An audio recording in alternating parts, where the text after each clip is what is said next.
Now, for this one, I'm not a big social media guy anymore. Not that I was ever like huge into social media, but like most people, I used Facebook until it prioritized just showing advertisements and suggested groups over any of the people I actually followed, like friends and family. I quit Twitter outright a year or so ago when it became obvious the trajectory that particular platform was listing towards.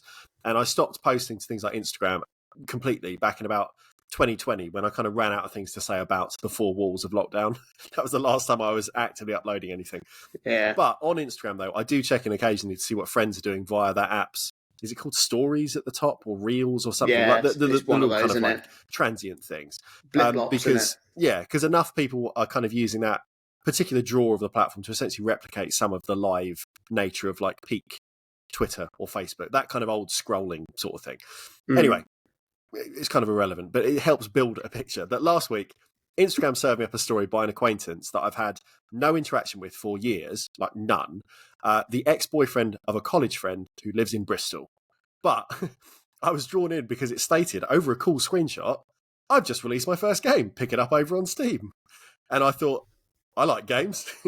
I've got a Steam Deck. So I went to check it out. And the game is called A Match Made in Hell. It's created by a two-person team from a simple game jam idea. And your character is killed at the start of the game, finds themselves in hell, and then is employed by a netherworld raven named Apple to become Hell's matchmaker, ensuring the lost souls of the land of the dead are fixed up with a date. And the game itself is about an hour-long romp to scout information from 6 eligible bachelors and bachelorettes as to a venue, activity, gift, and partner preference of choice.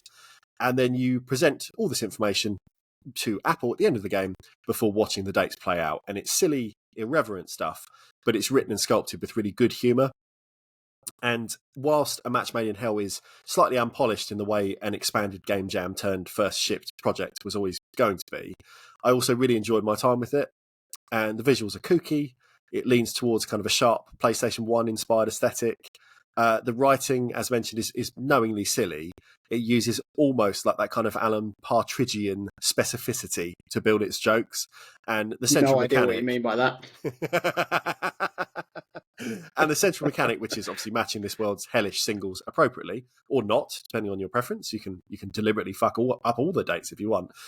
It works well enough to give the hour-long game enough thrust to be interesting throughout, whilst also inviting you to go back and have a repeat play if you want to, just to see where a more considered or more throwaway match might have led to. Now, I felt compelled to bring it up here because I can only imagine how hard it is to get any sort of visibility on Steam these days with a paid product at all, when, 100,000 games launch each week? And because I genuinely enjoyed it, even though it is of short length.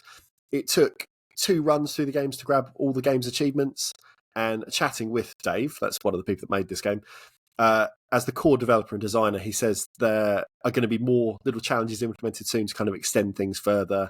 It was nice that I gave him a bit of feedback, and a week later, all that feedback was implemented into the game. So, I can give myself a little...